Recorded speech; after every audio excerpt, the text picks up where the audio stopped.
ओम शांति। बाबा हम बच्चों को समझाते हैं ये जीवन बहुत ही वैल्यूबल है और इस जीवन को ही बाप सुधारने के लिए आए हैं।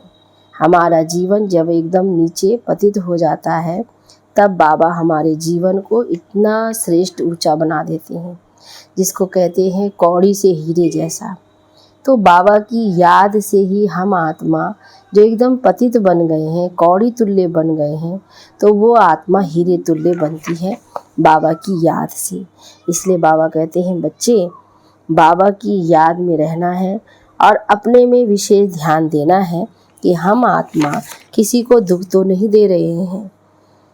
बाप कहते हैं मन से, वचन से, कर्म से हमेशा ध्यान रखें।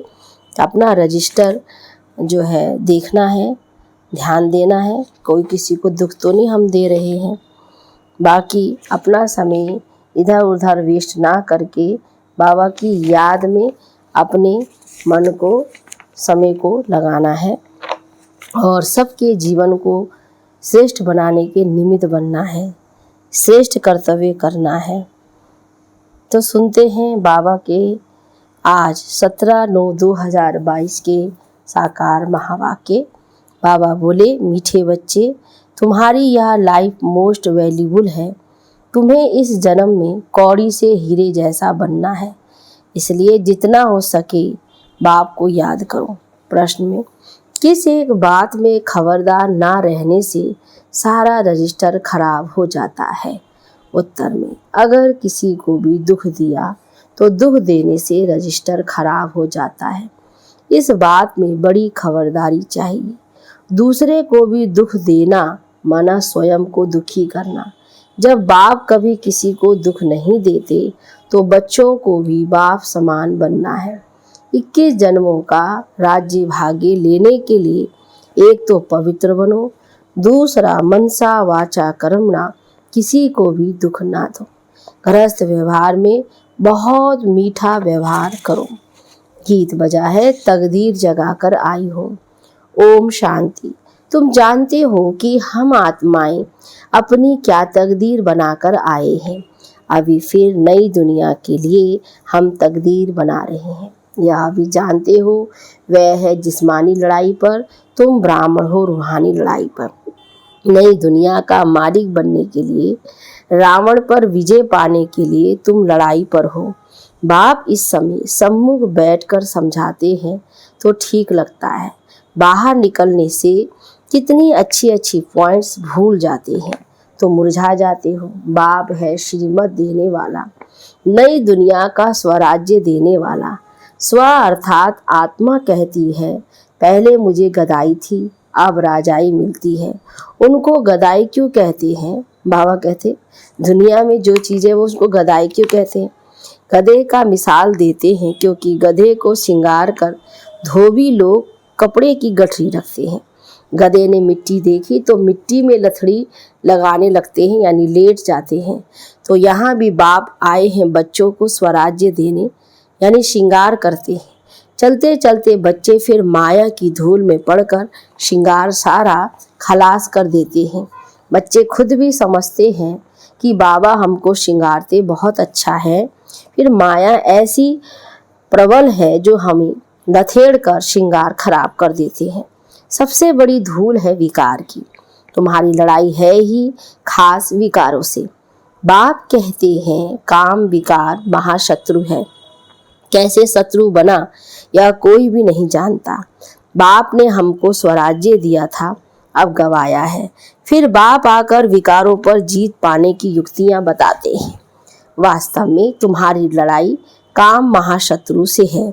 अब बाप कहते हैं कि कामी से निष्कामी बनो। निष्कामी अर्थात कोई भी कामना नहीं, जिसमें कोई विकार नहीं, उसको निष्कामी कहेंगे। बाप काम पर जीत पहनाते हैं। कोई को पता नहीं कि रावण राज्य कब से शुरू हुआ। जगन्नाथ के मंदिर में देवताओं के बड़े गंदे चित्र लगे हैं, तो इससे सिद्ध होता है देवताओं के वह मार्ग में जाने से मनुष्य कामी बन जाते हैं। अभी तुम कामी मनुष्य से निष्कामी देवता बन रहे हो। तुम्हारी युद्ध न्यारी है। बाबा छी दुनिया से वैराग दिलाते हैं ये है विषय वैतरणी नदी। तुम्हारी यह लाइफ मोस्ट वैल्यूबल है, इसमें कौड़ी से हीरे जैसा बनना है। तो है सारी बुद्धि की बात, तुम्हें बाबा की याद में रहना है। आजकल तो मौत के लिए अनेक बम्स बनाए हैं, मनुष्यों ने तो कोई गुनाह नहीं किया है। आगे तो लड़ाई हमेशा शहर से बाहर मैदान में होती थी, फिर विजय पाकर शहर के अंदर आते थे। आजकल तो जहाँ देखो वहाँ बम्स ठोक देते हैं। जहाँ थोड़ी भीड़ देखते हैं, बाबा कहते हैं वहाँ पर बम्स ठोक देते हैं, गिरा देते हैं। बच्चों को कहाँ भी आना जाना है तो बाप की याद में रहकर औरों को भी याद कराना है। तो बाबा को कितना बच्चों पर ध्यान रहता है कि बाबा की याद में अगर तुम निकलते हो तो तुम्हारा कभी भी नुकसान नहीं होगा। तुम्हारी तो ब्रांचेज खुलती ही रहेगी। दान क्या करना चाहिए सो भी तुम बच्चे ही समझते हो। उत्तम से उत्तम दान है अविनाशी ज्ञान रत्नों का। घर घर में तुम यह हॉस्पिटल खोल दो। तुम्हारे हॉस्पिटल में दवाई आदि कुछ भी नहीं है, सिर्फ बाप का परिचय देना है कि उठते बैठते बाप को याद करो। ऐसे नहीं कि एक जगह बैठ जाना है। या तो जब कोई याद नहीं करते हैं तो संगठन में बिठाया जाता है। संगठन में बल मिलेगा, संग तारे को संग भोरे।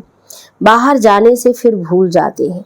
बाप ने समझाया है, सवेरे उठ बाप को याद करो, याद का चार्ट रखो। भारत का प्राचीन योग मशहूर है, बहुत जगह योग आश्रम है, वह सब हठ योग सिखाते हैं। उनसे कोई फायदा नहीं है, उसको हठ योग कहा जाता है। राजयोग मनुष्यों को सिखला न सके। विलायत में जाते हैं भारत का प्राचीन योग सिखाने, परंतु वह सब है ठगी। सर्वोत्तम संन्यास तो तुम्हारा है, तुम पुरानी दुनिया का संन्यास करते हो, ये बाप ही आकर सिखलाते हैं। बाप कहते हैं बुद्धि से पुरानी दुनिया का संन्यास करो। तुमको गृहस्थ व्यवहार में रहते पवित्र रहना है, 5 विकारों का संन्यास करना है। फिर युक्ति मिलती है, अनेक जन्मों का सिर पर जो पाप है वह इस जन्म में जो पाप किए हैं वह कैसे छूटे, तो उसका प्रायश्चित कैसे हो। बाप कहते हैं कल्प कल्प तुम बच्चों को मैं समझाता हूँ। बाप को याद करना है और चक्र भी घुमाना है। तुम्हारा स्वदर्शन चक्र फिरता रहता है, इस चक्र से सब पाप नाश हो जाते हैं। स्वदर्शन चक्र की कितनी महिमा है, उन्होंने फिर दिखाया है। श्री कृष्ण ने स्वदर्शन चक्र चलाया, कितने मर गए। वह तो है सब दंत कथाएं, तुम बच्चों को अर्थ समझाया जाता है। बाप बच्चों को समझाते हैं, एक तो कोई को भी दुख नहीं देना है। बाबा कभी किसको दुख नहीं देते, तो बच्चों को भी ऐसा बनना है। दूसरे को दुख दिया गोया अपने को दुख दिया। किसको दुख देते हैं गोया अपना ही खाता खराब करते हैं। इसमें बड़ी खबरदारी चाहिए। ऐसा कोई पाप कर्म नहीं करना है जिससे रजिस्टर खराब हो। बच्चे लिखते हैं कि बाबा आज हमसे यह भूल हो गई, उस पर क्रोध किया, आज मैं गिर गया। बाबा हमारा इसमें मुंह है। बहुत रिपोर्ट आती है, फिर उनको समझाया जाता है तुम्हारा अंजाम मना वायदा है कि आप जब आएंगे तो मैं आपके साथ ही बुद्धि योग रखूंगा, यानी नष्टो मोहा बनूंगा। सन्यासी तो छोड़कर चले जाते हैं, प्राप्ति तो कुछ भी नहीं। तुमको तो प्राप्ति बहुत है, इसलिए नष्टो मोहा पूरा बनना है। बाबा कहता घर नहीं छोड़ना, लेकिन रहते हुए नष्टो मोहा प्यार एक बाप में रखो, उनको ही याद करना है। ऐसे भी बहुत है जो बाबा के प्यार में आंसू बहाते हैं कि ऐसे बाबा से हम दूर क्यों हैं, हम तो बस सिर्फ बाबा से ही लटके रहे। यहाँ प्राप्ति बहुत भारी है, बाहर के सत्संगों में ढेर जाते हैं, प्राप्ति तो कुछ भी नहीं। वह तो ऐसे किसको नहीं समझाते कि काम महाशत्रु है। मनुष्य को राजयोग सिखला न सके। हाँ, कोई राजा बनते हैं अल्पकाल सुख के लिए, बहुत दान पुण्य गरीबों को करते हैं तो कहाँ राजा के पास जन्म मिल जाता है। यहाँ तो तुमको 21 जन्मों का राज्य भाग्य मिलता है। बाप कहते हैं एक तो पवित्र बनो, दूसरा मनसा वाचा कर्मणा किसको दुख नहीं दो, नहीं तो सजा के निमित्त बन पड़ेंगे। क्योंकि यहाँ धर्मराज बैठा है जो बाबा का राइट हैंड है। तुम्हारा रजिस्टर खराब हो जाएगा, बहुत सजा के निमित्त बन पड़ेंगी। मुख से बोला इंद्रियों से कुछ विकर्म किया तो वह कर्मणा हो जाएगा। बाप समझाते हैं कर्मणा में नहीं आओ, तूफान भल आए मन में, परंतु तुमको बहुत मीठा बनना है। क्रोधी से क्रोध नहीं करना चाहिए, मुस्कुराना होता है। क्रोध में मनुष्य गाली देती है, समझते इनमें क्रोध का भूत आया हुआ है। ज्ञान से समझाना होता है। गृहस्थ व्यवहार में तुम्हारा व्यवहार बहुत मीठा होना चाहिए। बहुतों के लिए कहते भी हैं कि आगे तो इनमें बहुत क्रोध था, अभी बहुत मीठा बन गया है। महिमा करते हैं। कोई तो पवित्रता पर बिगड़ते हैं कि विकार बिगड़ सृष्टि कैसे चलेगी। अरे सन्यासी विकार में नहीं जाते हैं, फिर उनके लिए तो कुछ कहो। पवित्र बनो तो अच्छा है ना।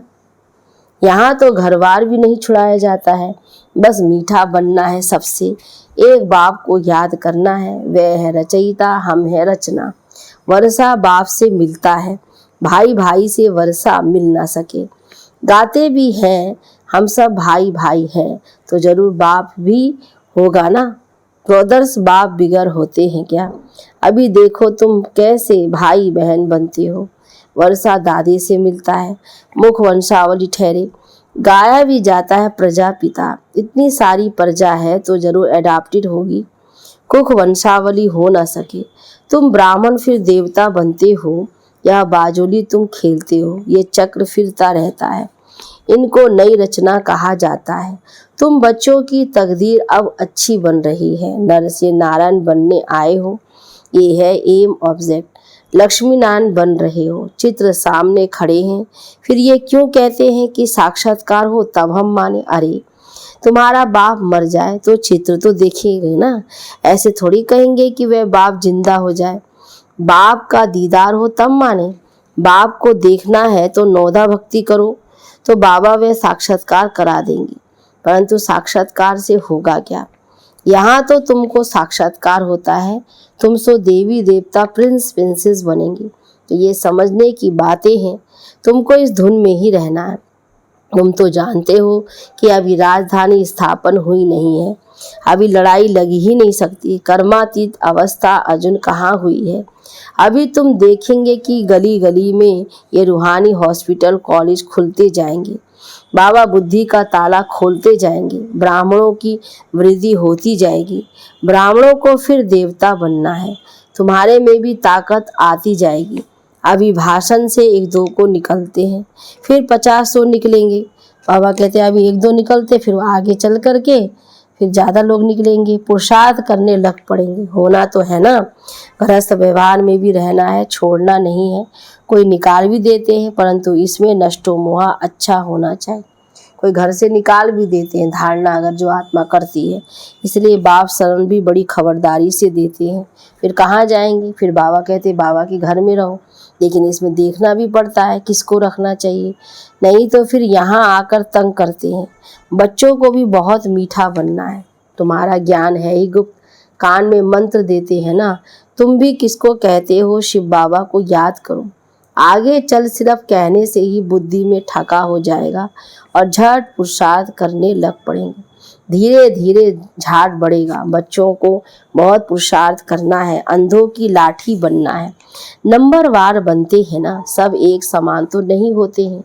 हाँ, सतयुग में सब पवित्र हो जाएंगे, वहाँ दुख का नाम नहीं होता। दीपावली होती है सतयुग में, दशहरा है संगम युग पर, वहाँ तो सदैव दिवाली है। दिवाली का अर्थ ही है सब आत्माओं की ज्योति जग जाती है।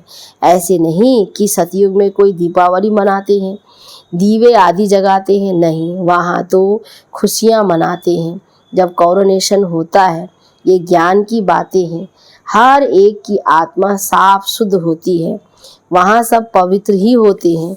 तुमको रोशनी मिली है, जैसे बाबा को नॉलेज है वैसे तुम बच्चों को भी है। बाकी तो वहाँ सब पवित्र होते हैं, तो खुशियाँ ही खुशियाँ हैं। तो बाप समझाते हैं बच्चों को कभी डरना नहीं है, तुम्हारी लड़ाई बिल्कुल ही अलग है। तुम्हारी लड़ाई है ही पुरानी दुश्मन रावण से। तुम माया पर जीत पाकर जगत जीत बनते हो। बाप तुमको विश्व का मालिक बना रहे हैं। बाहुबल से कोई विश्व का मालिक बन ना सके। अभी टाइम बाकी थोड़ा है, विनाश सामने खड़ा है।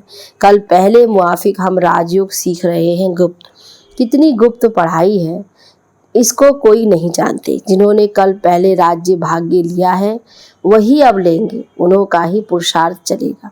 तो जितना जितना रावण पर जीत पाते जाएंगे उतनी याद से शक्ति मिलती जाएगी। बच्चों को टाइम वेस्ट नहीं करना चाहिए। बाबा कहते हैं कि बच्चे सर्विस करते करते थक मत जाना। कोटों में कोई ही निकलते हैं, फिर भी माया का थप्पड़ लगने से फेल हो जाते हैं। माया भी सर्वशक्तिमान है तो बाबा भी सर्वशक्तिमान है। आधा कल्प तो माया भी जीत लेती है ना। तो बाप को याद करना है और श्रीमत लेते रहना है।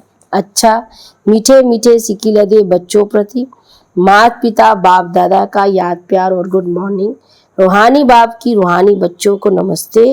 रूहानी बच्चों की रूहानी बाप दादा को गुड मॉर्निंग, नमस्ते बाबा, नमस्ते। धारणा के लिए मुख्य सार, सच्चा सच्चा एक बाप से रखना है प्यार, बाकी सबसे नष्टो मुहा बनना है। मुख से व कर्म इंद्रियों से कोई भी पाप कर्म नहीं करना है। रजिस्टर सदा ठीक रखना है। दूसरी पॉइंट में, सर्विस में कभी थकना नहीं है, अपना टाइम वेस्ट नहीं करना है। घर घर में रूहानी हॉस्पिटल खोल सबको याद की दवाई देनी है। वरदान में प्रवृत्ति में रहते लौकिकता से न्यारे रह प्रभु का प्यार प्राप्त करने वाली लगाव मुक्त भाव। प्रवृत्ति में रहते लक्ष्य रखो कि सेवा स्थान पर सेवा के लिए हो। जहाँ भी रहते वहाँ का वातावरण सेवा स्थान जैसा हो। प्रवृत्ति का अर्थ है परवृत्ति पर रहने वाले, अर्थात मेरापन नहीं। बाप का है तो परवृत्ति है। कोई भी आए तो अनुभव करे कि ये न्यारे और प्रभु के प्यारे हैं। किसी में भी लगाव ना हो, वातावरण लौकिक नहीं अलौकिक हो, कहना और करना समान हो, तब नंबर 1 मिलेगा। स्लोगन में, सदा खजानों से संपन्न और संतुष्ट रहो तो परिस्थितियां आएगी और बदल जाएगी। अच्छा, ओम शांति, ओम शांति, ओम शांति।